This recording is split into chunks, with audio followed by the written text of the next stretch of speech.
De Tunis à Auroville. En quête de vérité. Témoignage de André Ababou. 5e partie. Construction et réalisation. Les débuts d'Euromode. Ensemble, nous avons créé Euromode. Tout commença près de notre maison d'Euromodèle. Eliane avait fait construire près de la sienne une hutte pour en faire un atelier de fabrication de vêtements. Préma s'installa juste à côté, dans une autre hutte en terre et toit en feuilles de cocotier. Croquette, un Aurovillien qui avait des machines à coudre dont il ne se servait plus, les proposa à Préma. Elle commença aussitôt à faire des coussins pour la boutique d'Auroville, créée par André Tardeil dans Nehru Street. C'étaient de gros coussins en forme de boudin contre lesquels on pouvait s'asseoir. Ils se vendirent tout de suite très bien. Puis nous nous lançâmes dans la confection de vêtements que Préma dessinait. 3 ou 4 tailleurs coupaient et assemblaient, quelques femmes brodaient et cousaient les boutons. Tout était fait à la main, jusqu'aux boutonnières. Nous n'avions que des machines à pédales. Ce n'est que plus tard que nous pûmes acheter des machines à coudre japonaises. Les vêtements étaient également mis en vente à la boutique d'Auroville. Nous commencions enfin à pouvoir vivre de notre travail. Nous n'avions d'argent ni l'un ni l'autre lorsque nous nous sommes rencontrés. Je continuais à travailler un peu à l'atelier d'architecture, mais Roger n'étant pas souvent là, je disposais ainsi de pas mal de temps pour travailler avec Préma. Puis un jour, Dilip Kapoor, le plus grand exportateur de cuir du pays, vint nous voir. Il nous parla d'une de ses clientes allemandes qui recherchait de nouveaux artisans. Elle voulait créer un catalogue pour un projet de vente de vêtements par correspondance destiné à tout public, hommes, femmes, enfants. Elle commença par nous acheter très peu de pièces pour prendre le temps de tester la qualité de nos produits. La deuxième fois, elle nous en commanda le double. Puis de commande en commande, ce fut toujours plus. Plus nous produisions, plus l'argent rentrait. Préma et cette femme devinrent amies. Elle nous invitait en Allemagne pour que nous puissions voir ce qui fonctionnait là-bas. Nous saisîmes l'occasion de ce voyage pour visiter amis et familles en France. Cela faisait longtemps que nous n'étions pas partis, Préma et moi. Elle adorait voyager. Pendant plusieurs années, nous allâmes régulièrement en Allemagne rencontrer notre partenaire afin d'affiner notre collaboration et d'accorder notre offre aux besoins. Un Indien, Prem Malik, nous encouragea ensuite à déménager. Il trouvait que notre place était dans la zone industrielle. Préma souhaitait que l'on choisisse un emplacement. J'eus un moment l'idée de nous fixer près de la mer, en bas de la route d'Euromodèle. Mais une nuit où nous avions décidé de dormir à la belle étoile, allongés sur notre terrasse, Préma me dit « Nous saurons où nous installer en suivant la direction des étoiles filantes. » Ce soir-là, il y en eut énormément.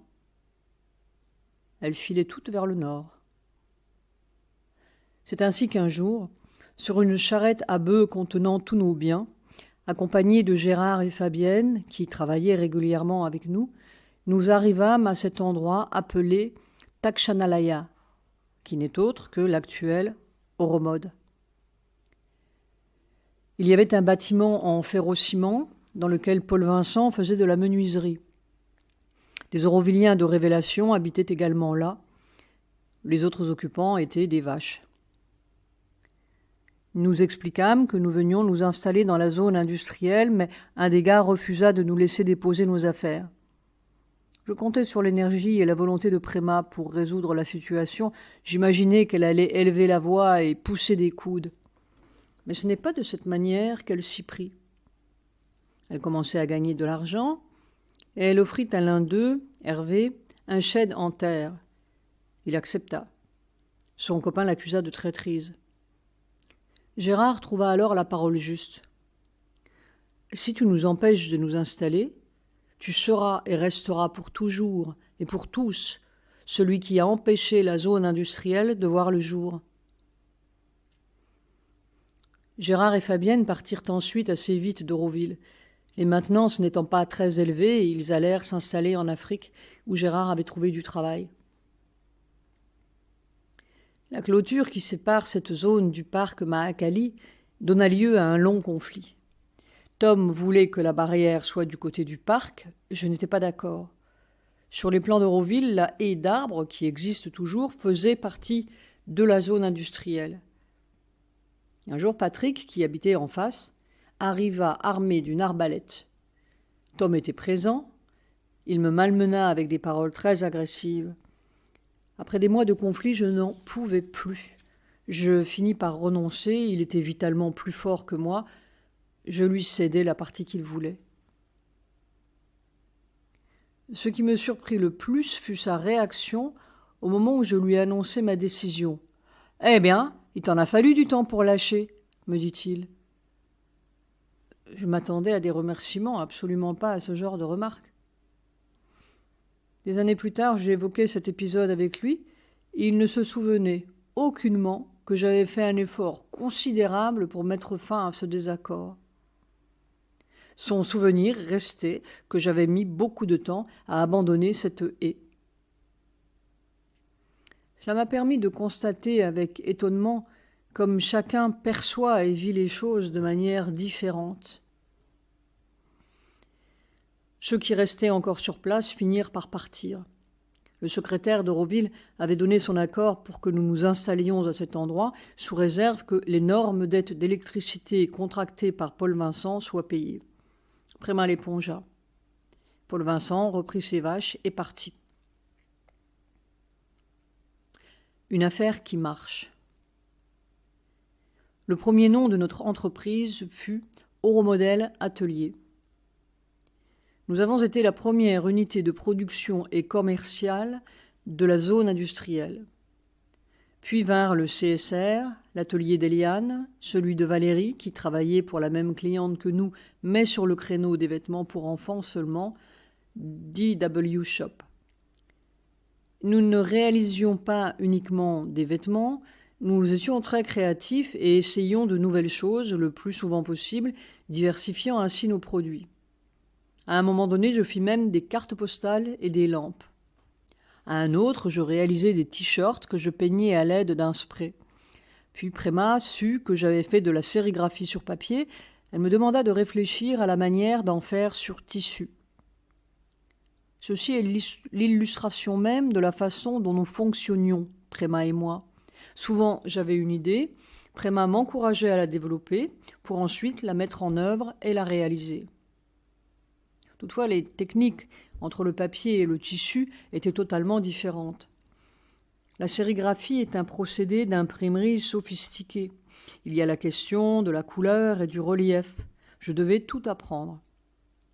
Par chance, je connaissais un Américain qui travaillait à l'imprimerie de l'ashram et qui maîtrisait ce savoir-faire. Il me forma. J'appris les produits, la technique.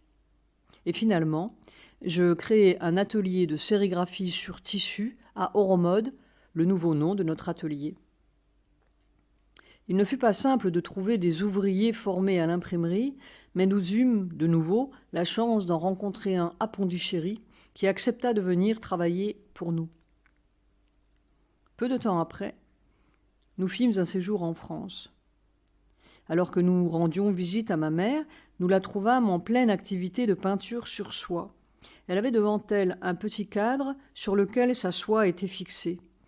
À l'aide d'une pipette contenant de la colle spéciale, la gutta, elle traçait des lignes délimitant ainsi les différentes zones de couleur.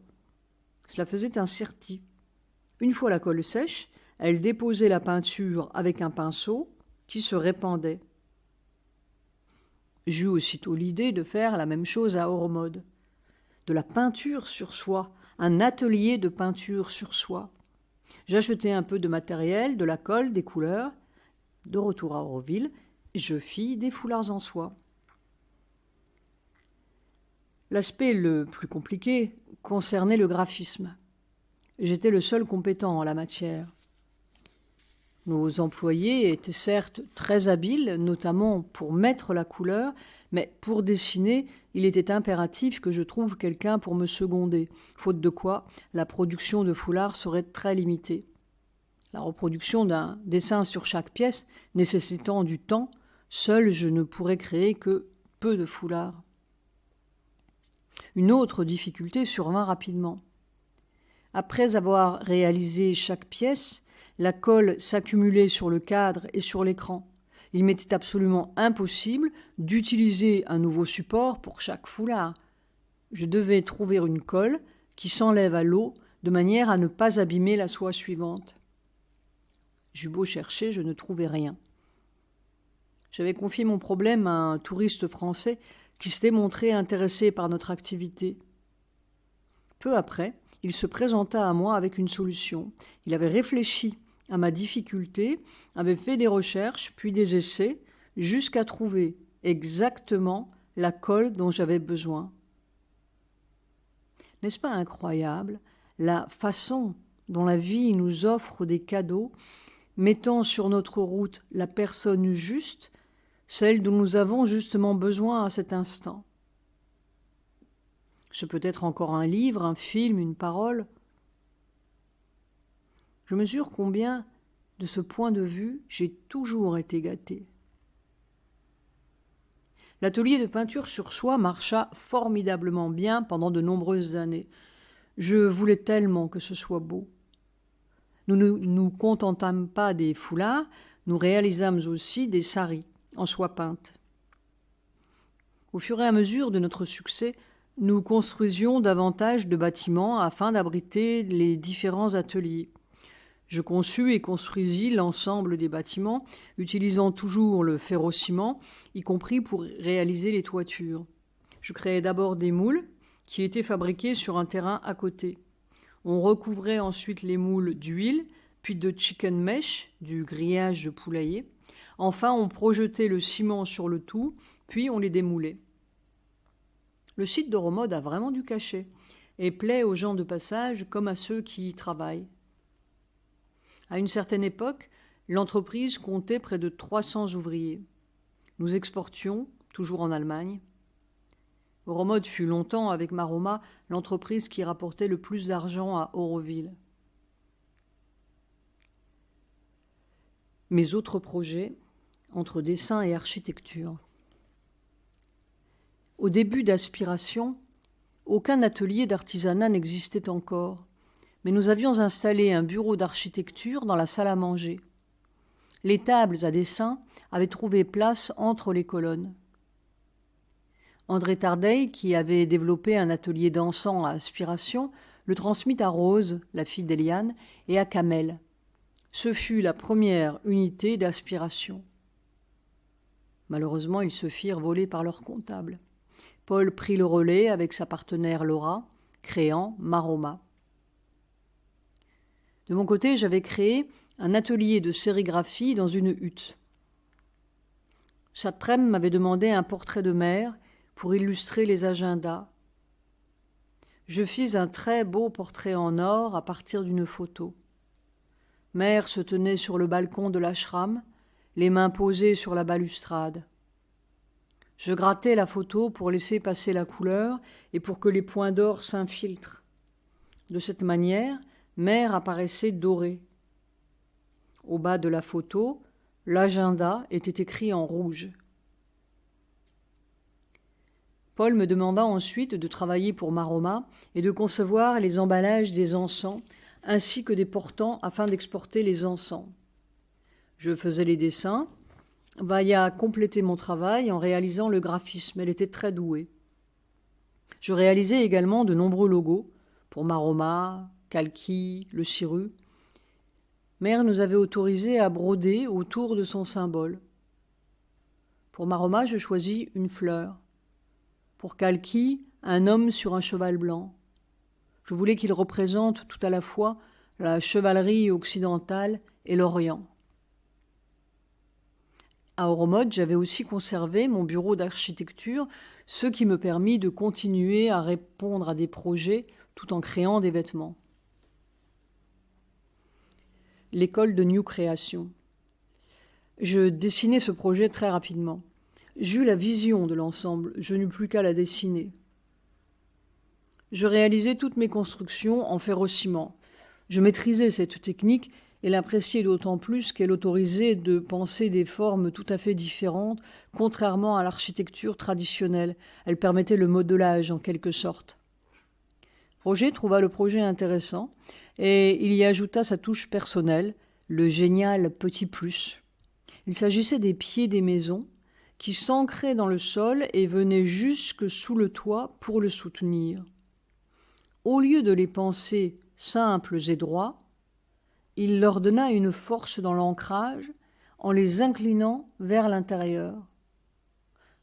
Cela ne renforçait pas seulement la structure, cela ajoutait du beau là où il n'y avait précédemment que du fonctionnel et du modeste. Beaucoup de jeunes architectes n'ont pas compris le talent de Roger. Ce n'est pourtant pas par hasard que Mère le choisit.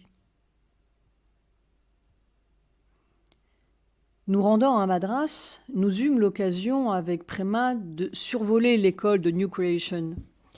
Elle trouva cela fantastique. Il est vrai que, vu du ciel, on distinguait parfaitement les étoiles formées par les différents petits bâtiments de l'école. C'était très joli, la façon dont l'idée dans le projet se manifestait physiquement. La communauté de Surrender. Ce fut Prema qui m'encouragea à répondre à ce projet. Elle en était le porteur. C'est elle qui surveillait l'état des travaux et distribuait l'argent à Danapal, le maître d'œuvre. Malheureusement, de nombreux problèmes survinrent du fait de la mauvaise comptabilité de ce dernier. Les fournisseurs se plaignirent à Auroville de ne pas être payés. Il y eut de nombreuses réunions. Danapal était très déprimé. Certaines personnes craignirent qu'il ne se suicide. Prema était furieuse. L'ambiance était terrible. Finalement, elle décida de payer sur ses fonds propres le déficit de caisse.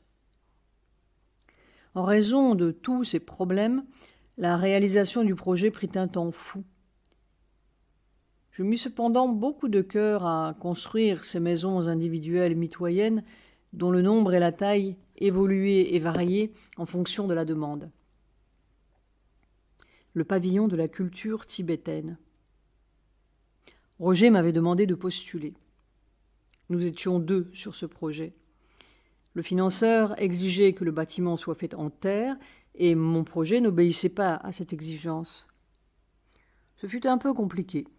Mais je travaillais énormément pour cette réalisation, visionnant des documents sur le Tibet, compulsant des livres, étudiant tout ce que je pouvais trouver comme documentation photographique. Jusqu'à une puissante inspiration devant une image où des monastères tibétains se découpaient sur un magnifique paysage de montagne. Mes plans eurent beaucoup de succès. Mon concurrent accepta de me céder, entre guillemets, le projet, mais le mécène suggéra que le bâtiment ait une base carrée, inspirée des mandalas tibétains. J'intégrai cette idée à mes plans. J'avais un très bon dessinateur qui traduisit parfaitement ce que je voulais. Le résultat fut assez génial et plus suffisamment pour que j'obtienne le projet. Pavitra. Un jour, Prema me dit qu'elle ressentait la présence d'un être près d'elle, une petite fille, et qu'elle devait l'adopter. À la même période, nous allâmes dîner à Satsanga, le restaurant de Pierre-Éluard à Pondichéry, qui accueillait nombre de clients français. On y servait, entre autres, de la très bonne cuisine hexagonale. Ce soir-là, un adorable petit garçon allait de table en table, jouant à aider au service. Son père adoptif, Jean-Claude, était un ingénieur qui travaillait pour Aquadine. Tout le monde n'avait yeux que pour cet enfant. Prema la première. Abordant le papa, elle lui confia son rêve de rencontrer un être aussi remarquable que ce petit garçon. Il lui répondit que Satish avait une petite sœur et qu'il y avait une possibilité pour que la maman, qui habitait Pondichéry, accepte de lui confier la petite Pavitra. Peu de temps après cette rencontre, Jean-Claude alla chez la maman pour lui faire cette proposition. Dans un premier temps, la mère refusa. Puis, se disant qu'il s'agissait peut-être là d'une grande opportunité pour sa petite fille, elle accepta. J'étais dans notre maison d'Euromodel quand, peu de temps après, le téléphone sonna. C'était Jean-Claude qui m'informait que la mère des 2 enfants était d'accord pour que Préma adopte, entre guillemets, Pavitra. Elle posait comme condition de pouvoir voir son enfant régulièrement, ce que Préma accepta, bien évidemment, cela va sans dire. Elle allait ensuite aider la maman sur un plan financier, notamment pour payer le loyer de sa maison et ponctuellement pour faire face à des imprévus. Tout alla ensuite très vite. La maman se rendit avec sa petite fille à Euromodel pour la présenter à Préma. Puis tous vinrent à Euromode, où le chef tailleur traduisit les échanges.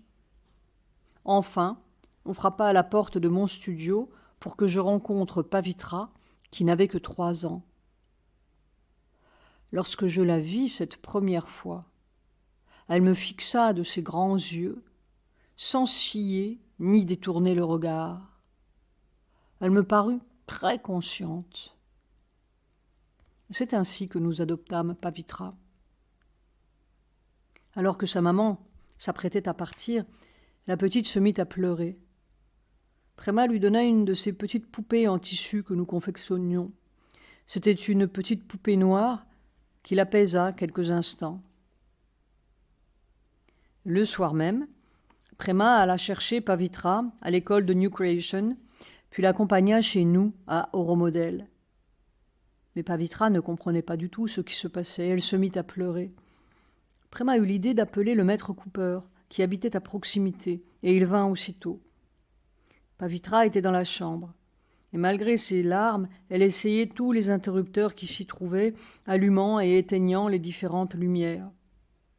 Notre ouvrier lui expliqua que tout cela lui appartenait, que désormais ces interrupteurs, comme tout ce qui se trouvait dans cette pièce, étaient à elle.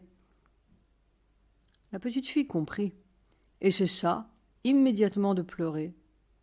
Elle paraissait même très contente. Pavitra s'adapta très rapidement à sa nouvelle vie. C'était une enfant intelligente qui apprit rapidement l'anglais, puis le français et l'espagnol.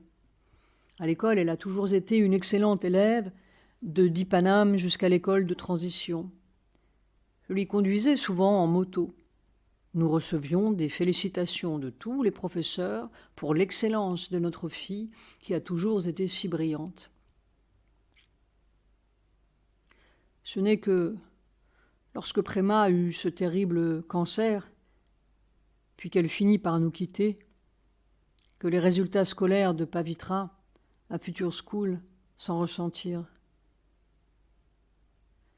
Préma m'avait évidemment demandé de prendre soin de Pavitra après son départ, de veiller sur elle.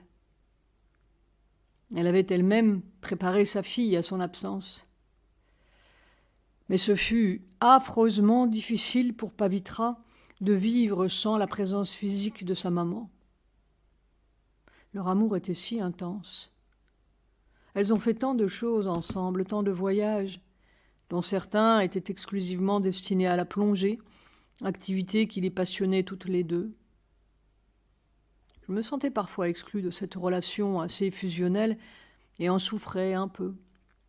Par exemple, elles prenaient leur repas toutes les deux, regardaient la télévision ensemble. J'avais du mal à trouver ma place à l'ombre de ce duo. Bien sûr, Pavitra a conservé des liens avec sa mère biologique, chez qui elle s'est toujours rendue régulièrement. Mais je crois que Préma lui manque encore terriblement. Leur relation était vraiment très belle. Le père adoptif de Satish est mort très peu de temps après Préma. Ainsi, le frère et la sœur se retrouvaient donc à demi orphelins, quasiment au même moment. Le père de Satish avait laissé une lettre à Pavitra lui demandant d'aider son frère. C'est ainsi que Charlie, mon frère, et moi avons financé les études du jeune homme à la fac d'histoire-géographie de Bordeaux. Pavitra, quant à elle, vient de terminer ses études à l'école hôtelière Vatel de Bordeaux, où elle était partie 3 ans, tout juste après la mort de Préma. Elle vient de revenir à Auroville. Peut-être s'engagera-t-elle dans la gestion de la guest house d'Oromode. Rien ne pourrait me faire plus plaisir, et à Préma, là-haut aussi, j'en suis sûre. Évolution et transformation d'Oromode. La soie, qui avait beaucoup de succès, vit soudain son cours s'envoler. Les clients ne purent plus en acheter. Les commandes commencèrent à diminuer, le profit se réduisit jusqu'au moment où nous eûmes des difficultés à payer les ouvriers. Notre comptable nous fit savoir que nous devions licencier et trouver des solutions. Cela ne se fit pas sans conflit. Les employés, plus que mécontents, demandèrent des indemnités de licenciement énormes que nous ne pouvions pas payer. Certains se montrèrent très agressifs avec les membres de l'équipe de direction. Cela dura plusieurs mois, de longs et pénibles mois. C'est à cette même époque que nous apprîmes le cancer de Préma. L'atmosphère était vraiment très déprimante. Ce fut une période difficile et sombre. Nous avions déjà fait quelques chambres pour certains membres de l'équipe, assorties d'une petite cuisine. Les clients qui restaient plusieurs jours pouvaient également disposer de cet équipement, et à leur départ, ils nous disaient combien ils étaient satisfaits de la qualité des chambres et de notre accueil. Nous décidâmes donc d'en créer davantage dans le but de les louer pour devenir une guest house. Cela eut tout de suite du succès. L'endroit plaisait, les chambres et appartements étaient beaux, fonctionnels et confortables. Les gens aimèrent aussitôt beaucoup ce lieu. Petit à petit, nous développâmes cette activité qui répondait à une vraie demande. Nous avions de l'espace, des bâtiments inutilisés, parfois de 3 étages, et de nombreux ateliers étaient vides et désaffectés. Nous les transformâmes en une variété de logements, de la chambre simple à l'appartement de 2 chambres et plus. Préma et moi voulions faire quelque chose d'harmonieux, de vrai. Je n'eus aucun mal à transformer l'usine en guest house. L'infrastructure nécessaire à l'évolution était déjà là, des fosses septiques jusqu'au système électrique. Avec le bois des métiers à tisser, je fabriquais le mobilier des chambres et appartements. Je dessinais également un très bel appartement, un duplex avec une fontaine au premier niveau, pour Préma, qui envisageait de quitter Euromodel. Mais elle n'en eut pas le temps. Cette transformation ne se fit pas non plus sans conflit avec Auroville. Le Working Committee ne voulait pas que nous fassions des lieux d'hébergement dans la zone industrielle. Leur point de vue était bien sûr logique, mais d'une autre. Il était légitime que nous cherchions à survivre et à sauver le lieu. Et puis, nous n'étions pas la seule guest house en dehors de la zone résidentielle. Quant à Préma, rien ne l'arrêtait, elle a toujours fait ce qu'elle voulait. Lorsqu'elle nous quitta, Louis vint m'aider dans la gestion d'Euromode. Le différend avec le Working Committee s'apaisa lorsque nous acceptâmes de faire 5 appartements réservés aux newcomers. Outre ces appartements qui sont toujours occupés, Euromode Guesthouse gère aujourd'hui 37 chambres. Enfin, le reste des locaux vides a été loué pour accueillir diverses activités telles des ateliers de yoga, de massage ou d'autres plus professionnels comme le cabinet dentaire Orodan. Des entreprises y ont également leurs bureaux. L'activité de Préma, aujourd'hui renommée Toubitou, se poursuit et occupe une petite partie de l'espace. Un atelier d'imprimerie de peinture sur soie continue de fonctionner. Nous fournissons toujours les 2 boutiques Kalki, l'une à Pondichéry, l'autre au Visitor Center, où elle est associée à Maroma. Euromode est un lieu, une idée en progrès constant, en évolution permanente. Il y règne une belle atmosphère. Je crois modestement y avoir contribué avec et grâce à la belle et puissante énergie de Préma à laquelle moi-même je dois tant. Nouvelle expérience dorée, une pluie d'or. Je me réveillai un matin à Ormode avec une vision étrange. Je voyais une forme géométrique, un parallélépipède carré exactement. Cette forme en bois et en 3 dimensions était suspendue en l'air devant mes yeux, elle flottait. En son centre, un symbole en or. Je sentis qu'il s'agissait d'une apparition puissante, que quelque chose d'important était en train d'arriver. Je sortis dans la cour. Une vibration de points dorés envahissait tout l'espace. Je m'efforçai de rester très calme, afin de vivre pleinement cette expérience.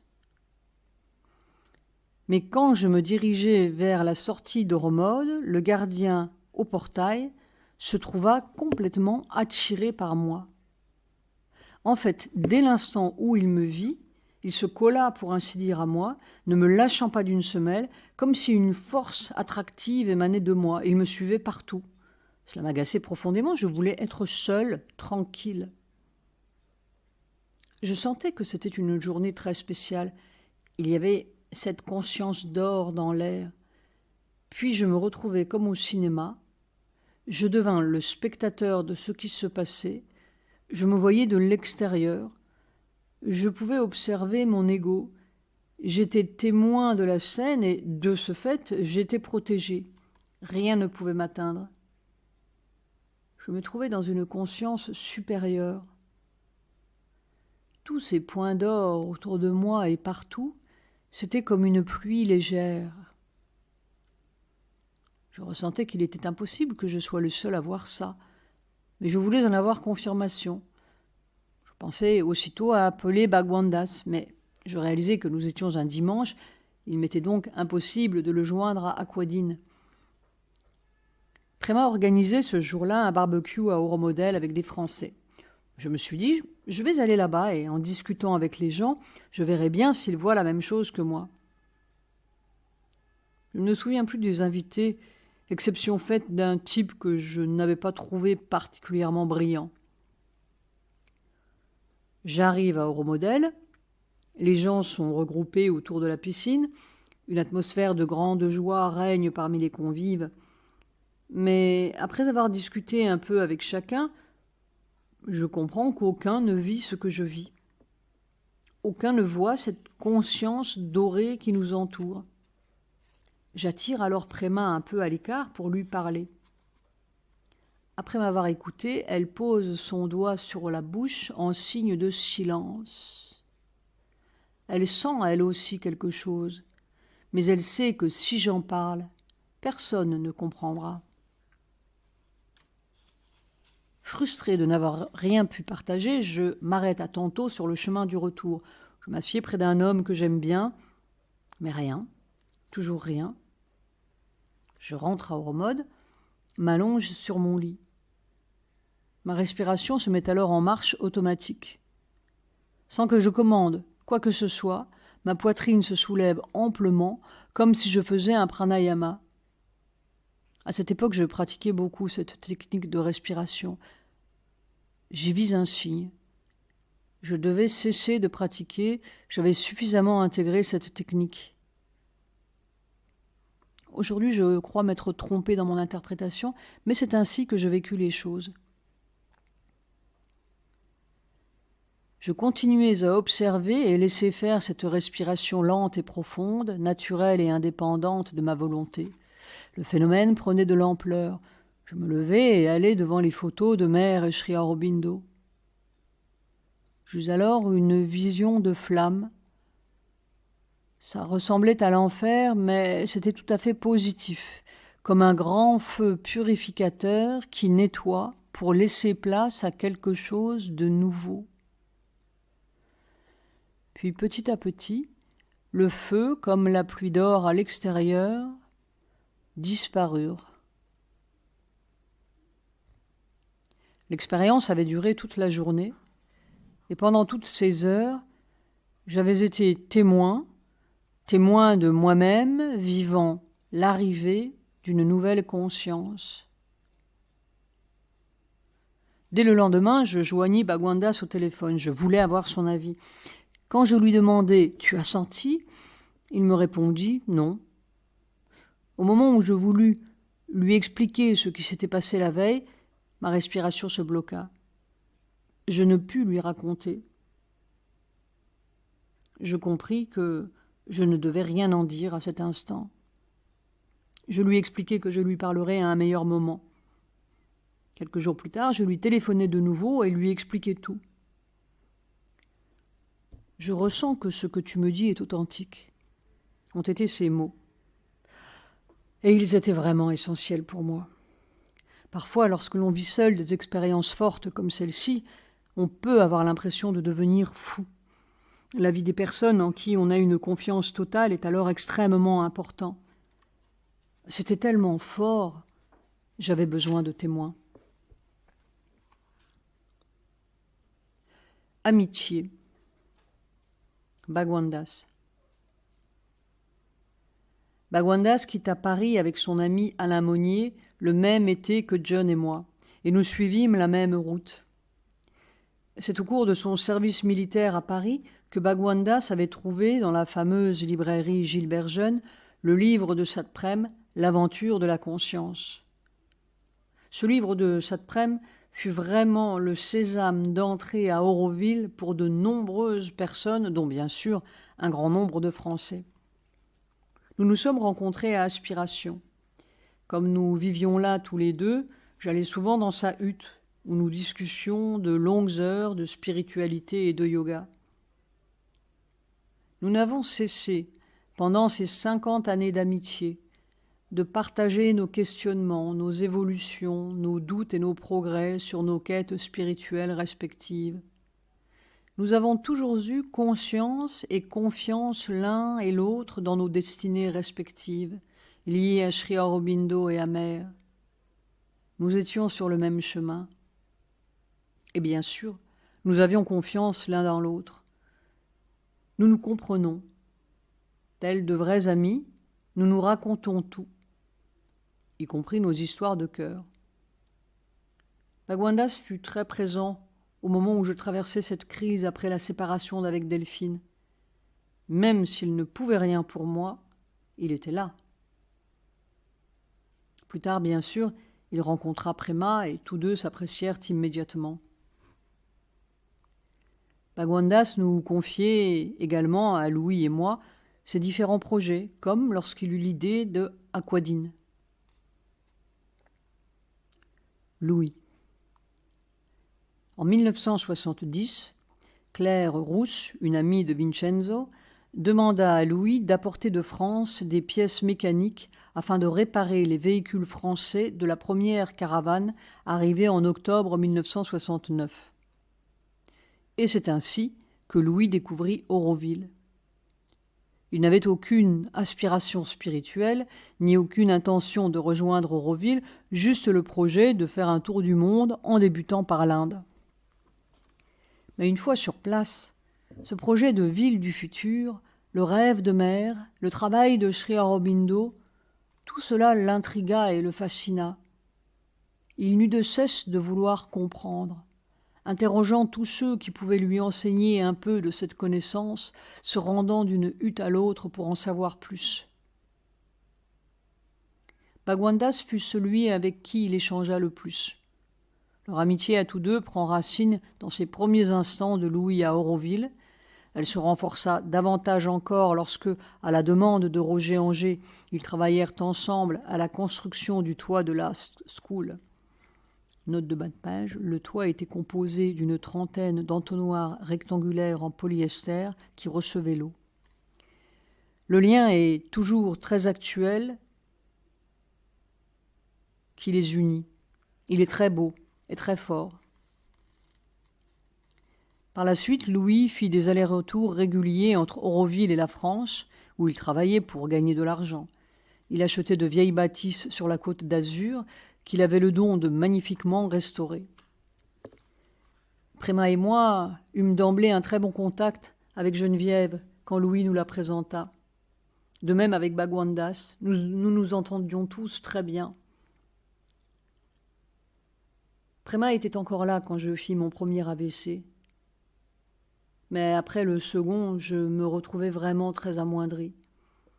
Je mis beaucoup de temps à récupérer. Geneviève et Louis furent très présents, patients et encourageants. Je n'étais plus très autonome. Leur soutien me fut essentiel. Louis se proposa également de m'aider après le départ de Préma. J'aurais été incapable de gérer Oromode seul. Il put être nommé co-exécutif de l'unité et il gère la plupart des aspects financiers et organisationnels. Les AVC avaient aggravé la situation, je ne savais plus comment faire les choses alors que des travaux de transformation étaient toujours en cours.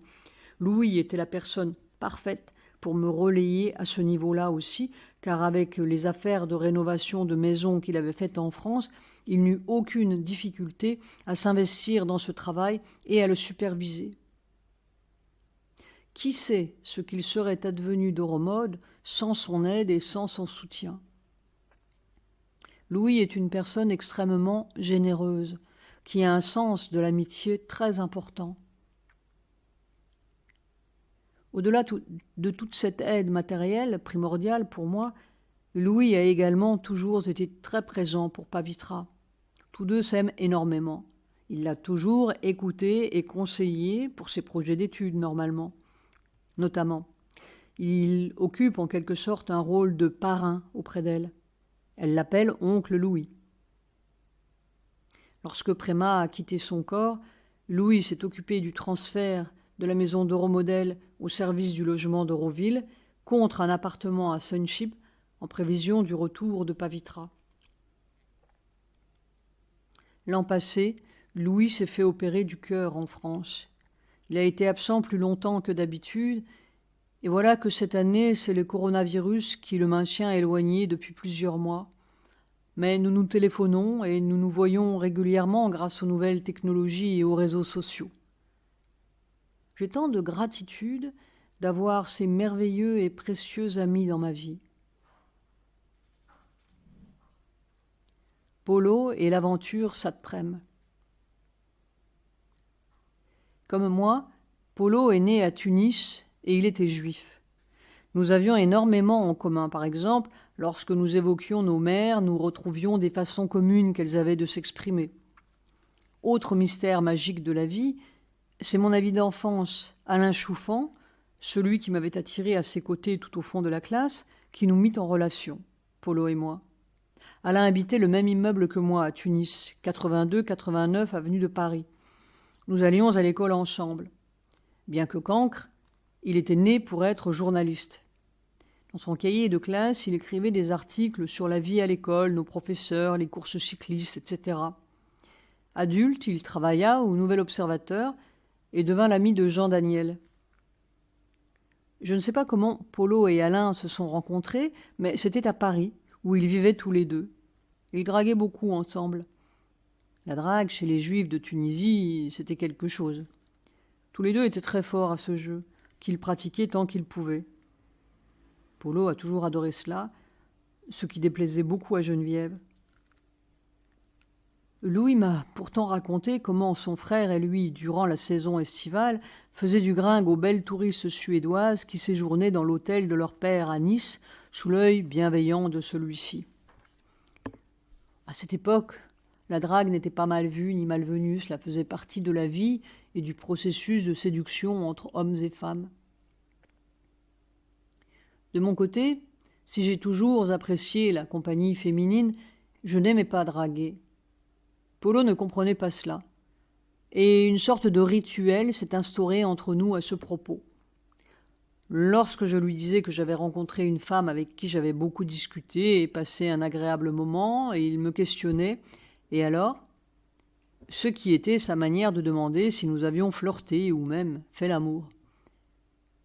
La première fois, sa question m'a surpris, presque choqué, mais après cela m'amusait. C'était un jeu entre nous. Polo a débarqué un jour à Oromodel de la part d'Alain Chouffant. Préma n'aimant pas trop les visites impromptues, je n'ai pas pu lui proposer de l'héberger. J'ai cependant contacté Anne Riquier, qui travaillait à ce moment-là à la guest house d'Afsana, où elle lui a trouvé une chambre. Ensuite, Préma et lui se sont très bien entendus. Polo était une personne qui avait une profonde recherche spirituelle. Il avait passé un certain temps à l'ashram de Sri Aurobindo, où il avait trouvé et lu des livres de Mère Sri Aurobindo. Immédiatement fasciné, il avait décidé de venir à Auroville. C'est à ce moment-là que mon copain d'enfance lui avait parlé de moi. Je suis la première personne qu'il ait rencontrée à Auroville. Nous avons rapidement vécu une très chouette relation où l'humour tenait une grande place. Plus tard, il est revenu travailler avec Jacques à la clinique dentaire et quelque temps après avec Daniel au restaurant Tanto. Polo a énormément lu Satprem et Savitri, dont il avait une vraie connaissance. C'est d'ailleurs Polo qui m'accompagna dans les Nilgiris après ce rêve avec Satprem. Dans mon rêve, je rencontrais Satprem dans un endroit baigné de brume. Je me dirigeais vers lui, bras tendus, mains ouvertes. Il s'approchait dans la même attitude. Nos paumes se rejoignaient, puis nous nous serrions dans les bras l'un de l'autre. Il me disait « Il faut que tu ailles au Nilgiris ». Je lui demandais « Pourquoi ? Tu es mort. Et, puisque tu es mort, qu'est-ce que je vais faire là-bas ? Tu verras, mais tu dois y aller. » Me sentant incapable d'y aller seul, je demandai à Polo de m'accompagner.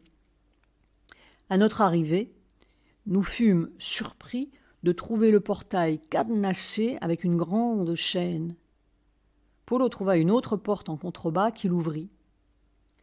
Diane apparut à ce moment-là. Note de bas de page, Diane est la femme australienne qui est restée jusqu'à la fin avec Satprem et qui vit toujours aujourd'hui dans la maison des Nilgiris. Elle s'occupait entre autres des traductions de ses livres. Elle nous reçut très mal, pire que des chiens dans une église. Mais peut-être est-ce ainsi qu'elle nous perçut, deux pauvres clébards s'introduisant dans un sanctuaire. Nous lui expliquâmes que nous étions venus nous recueillir sur la tombe de Satprem. « Si vous voulez rencontrer Satprem, vous devez le rencontrer dans vos cellules. » Polo fut bouleversé par la réaction de cette femme qui nous interdisait l'accès à la maison de Satprem. Nous décidâmes de longer la propriété qui était entièrement entourée de barbelés. Nous ne nous attendions vraiment pas à cela. Un labrador beige nous repéra et se mit à aboyer, alertant Diane. Elle revint vers nous et réalisa que nous n'étions pas de vulgaires voyeurs. Nous pûmes commencer à discuter. Elle constata que nous avions un vrai respect et une grande connaissance du travail de Satprem, en particulier Polo, et une vraie reconnaissance pour ce qu'il nous avait légué. Nous discutions depuis longtemps et l'heure du repas approchant, nous lui proposâmes de venir déjeuner avec nous au village.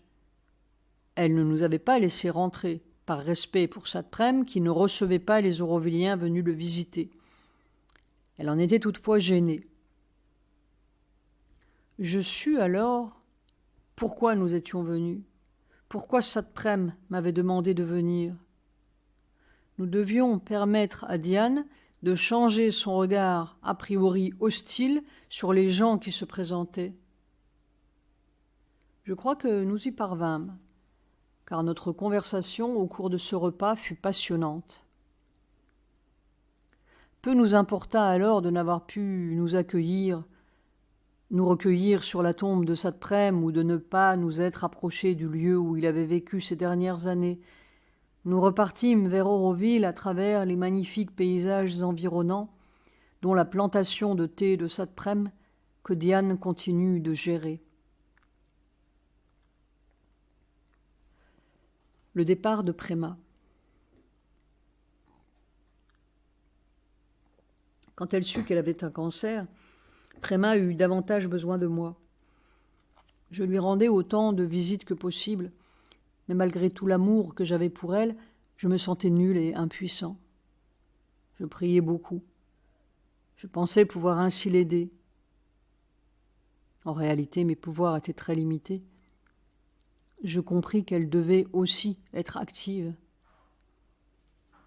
Dara, un de ses amis sud-américains, ressurgi peu de temps auparavant, se consacra entièrement à l'accompagnement de Préma durant ses derniers mois de vie. Le temps passait, mais loin de s'éloigner, le cancer continuait à se propager. C'était terrible. Il devint très difficile de s'occuper de Préma. Plus elle souffrait, moins elle supportait les gens, à l'exception de Dara. Au cours de l'un de ses voyages de plongée, Préma avait rencontré un couple de Bangalore qui vint par la suite nous rendre visite à Auroville. Ils devinrent amis. La femme voulait créer sa propre ligne de vêtements de yoga. Le mari était très riche. Lorsqu'ils surent que Préma était malade, ils trouvèrent à Bangalore un hôpital japonais spécialisé dans le traitement des cancers. Ils prirent en charge tous les frais médicaux ainsi que l'avion afin que Préma y soit soignée. Malheureusement, aucun des soins reçus ne modifia son état. La maladie se diffusait.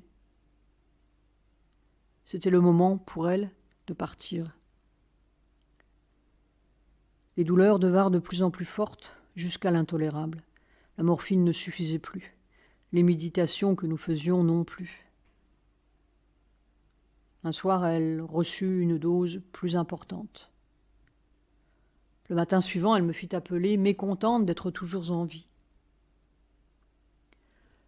Enfin, vint le moment de sa libération. Ce jour-là, nous étions quelques-uns à être présents autour d'elle. Préma était consciente que c'était le moment. J'étais tout près d'elle. Elle fit un signe d'adieu à son ami chilien Dara. Jacqueline lui fit à son tour un geste de la main qui signifiait que Roger et elle allaient se rencontrer là-bas. Puis elle m'attira à elle et m'embrassa sur la bouche avant de me faire le signe « OK » de la plongée pour me signifier que tout allait bien. Elle tourna la tête et s'en alla. Pavitra arriva et se mit à pleurer. Tao, le chien, se pencha vers Préma et se mit à pleurer avec Pavitra. Préma n'aimait pas la laideur. Toute sa vie, elle avait pris soin de son apparence et toute sa vie, elle avait été magnifique. Mais dans cette mort terrestre, elle était d'une beauté incroyable. Elle avait quelque chose d'une déesse égyptienne. Elle était vraiment surprenante de beauté. Bébé, un dernier amour platonique. Ma rencontre avec Bébé fut très particulière. Elle arriva avec son mari à Oromode. Je la trouvai immédiatement très belle. Lorsque nous nous vîmes à la réception, nous nous prîmes aussitôt les mains, c'était étrange. Elle me dit ensuite avoir trouvé cela totalement naturel et très pur. Moi, j'en fus perturbé, je me sentis d'emblée amoureux. Bébé me faisait des lectures, m'expliquait Satprem. Elle avait des connaissances spirituelles que je trouvais extraordinaires. Et une manière tellement fine, juste, perspicace d'expliquer les choses. Elle n'était pas seulement jolie, elle était brillante. J'étais heureux. Cependant, je fus maladroit. Tel un enfant impatient face à l'objet de son désir, j'en voulais plus, toujours plus de sa présence. Elle en fut agacée. Mon comportement devenait pénible. Elle se sentit harcelée. Amoureux transi et égocentrique, je ne voyais rien d'autre que mon besoin. La voir, lui parler, partager des moments avec elle, cela seul comptait. Je ne vis rien de sa gêne, je n'entendis rien de ses mises en garde. Elle finit par réagir très violemment. J'étais allongée sur mon lit et j'échangeais avec mon frère au téléphone qui fut le témoin auditif de toute la scène qui suivit. Bébé arriva comme une furie dans ma chambre et fut d'une violence incroyable. Ses mots, sa colère me touchèrent tant que le lendemain, un dimanche, je chutai et me retrouvai dans l'incapacité complète de me relever. J'eus même du mal à me traîner jusqu'au téléphone. Cela prit des heures avant que je ne puisse appeler Shiva, mon chauffeur, qui fut obligé de casser la serrure pour me secourir. J'étais littéralement KO. Elle m'avait assommé sur le plan occulte. Cela dura 2 jours entiers. Aujourd'hui encore, je ne parviens pas à expliquer autrement mon incapacité à me relever, ni même à appeler. J'étais paralysé et muet. Elle avait porté un tel coup. Je mis longtemps à comprendre. Je trouvais notre relation très jolie. Une attraction existait entre nous. Mais je n'y mettais pas le même sens qu'elle. Nous faisions des tas de choses ensemble. Il n'y avait pas seulement les lectures, nous allions aussi à Pondichéry pour déjeuner, faire toiletter le chien. Elle avait pris une place très importante dans ma vie. Je dois dire aussi que je l'admire énormément. Je n'ai jamais rencontré quelqu'un d'aussi sensible et intelligent. Elle voit. Et elle voit juste. J'ai pu l'observer à l'œuvre. Par exemple, en regardant le décor du restaurant La Promenade à Pondichéry, elle a d'emblée discerné la personnalité de Dilip Kapoor. J'en suis encore impressionné. Puis elle a une vraie et très forte aspiration pour le divin et une sincérité rare. Son engagement auprès des animaux est extraordinaire. Je considère qu'elle a fait un miracle avec ma petite chatte qu'elle a sauvée de la mort. Elle a un respect pour la vie qu'on ne peut qu'admirer. Ma vie aujourd'hui. Entre les 26 ans de mon arrivée et mes 78 actuels, les choses ont un peu changé. 52 années se sont écoulées et je n'ai jamais revécu une expérience spirituelle aussi forte que celle du parc à charbon fin 1968. J'ai toutefois conservé intacte mon aspiration pour le divin, quand bien même je la vis avec moins de fougue. Ma vie spirituelle repose désormais essentiellement sur 3 éléments: le matrimandire, la nature et les animaux en particulier. Enfin, les lectures publiques de Satprem auxquelles j'assiste 2 fois par semaine. Le matrimandire est pour moi un lieu essentiel. Je m'y rends chaque matin depuis de nombreuses années pour méditer. Ce ne fut pas toujours le cas. Longtemps, je n'en ai pas éprouvé le besoin. Mais aujourd'hui, c'est une vraie nécessité. Cela m'est absolument indispensable pour commencer ma journée. Chaque matin, j'ai l'impression de me baigner dans l'atmosphère de mer. C'est une manière puissante pour moi de me connecter au divin. Parfois, quand je suis dans la chambre intérieure et que je regarde les 12 colonnes, je me concentre sur les 12 qualités de mer et sur ce qu'elles représentent. La sincérité est la première et la plus importante, celle sur laquelle reposent les 11 autres. Sans elle, on ne peut pas faire le yoga. Ensuite viennent l'humilité, la gratitude, la persévérance, l'aspiration, qui doit être infaillible, la réceptivité, le progrès, le courage, la bonté, la générosité, l'égalité et la paix. Il m'arrive aussi de prononcer le mantra de mer qui dit avec sincérité a un pouvoir incroyable et pénètre directement dans les cellules du corps. Cette méditation quotidienne au matrimandire m'aide considérablement. La contemplation et l'observation de la nature également. C'est une connexion plus concrète. Je suis un contemplatif de nature. C'est pour cette raison que la pêche a été, depuis mes années adolescentes et pendant très longtemps, une activité qui me convenait. Néanmoins, je suis aujourd'hui beaucoup plus en lien avec la manifestation et l'expression du divin dans la nature et les animaux.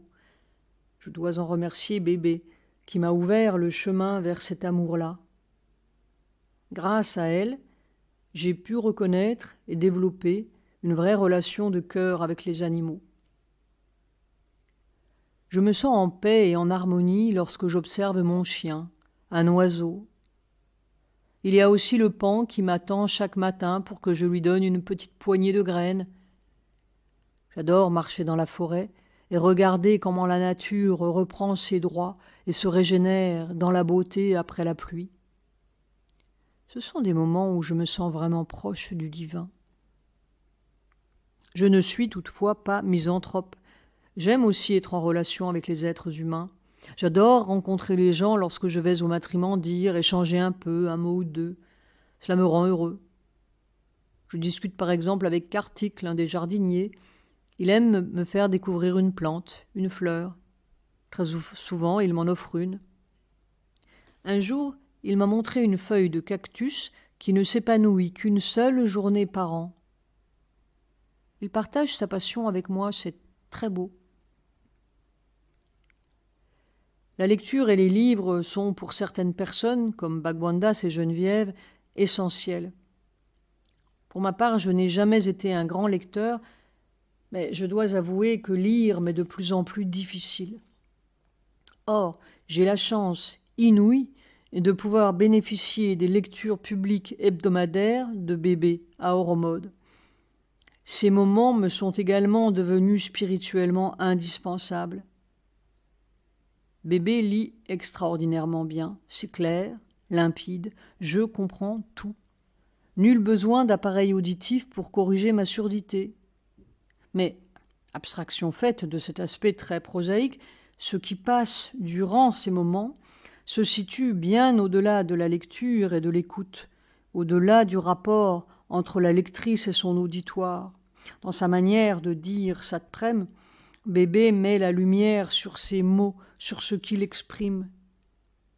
Je vois des choses que je n'avais jamais ni vues ni comprises, bien que déjà lues. C'est très puissant. D'ailleurs, ce que je vis tandis que j'écoute, ce n'est pas mental. C'est ce qui est très particulier.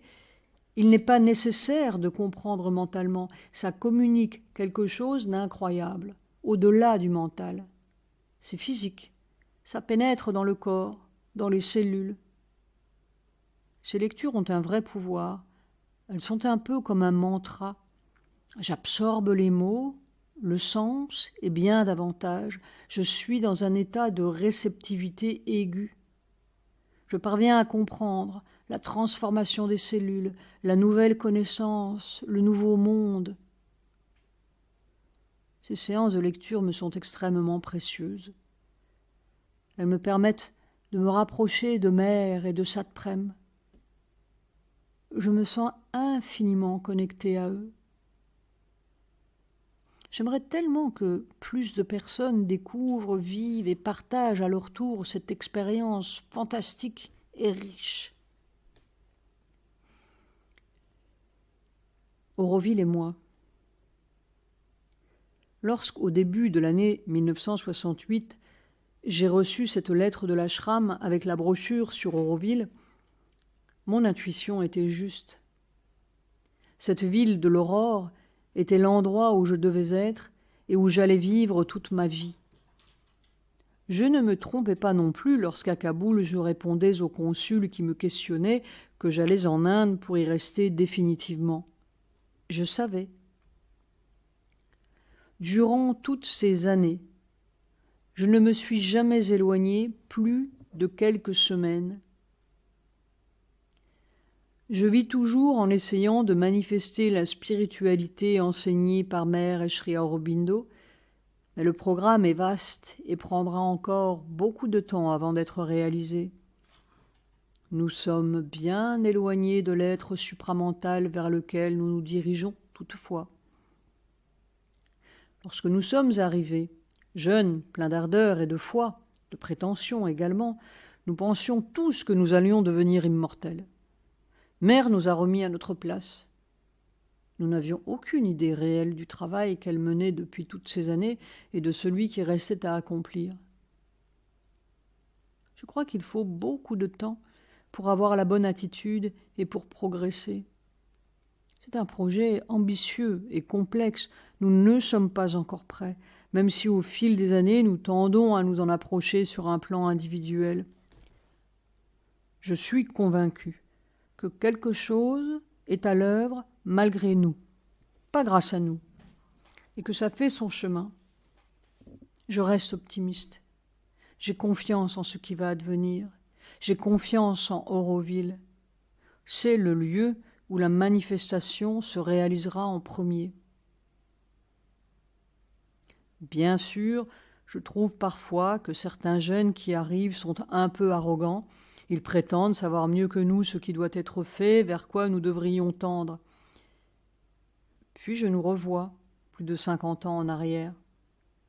Nous-mêmes étions débordés par notre exaltation et manquions probablement d'humilité.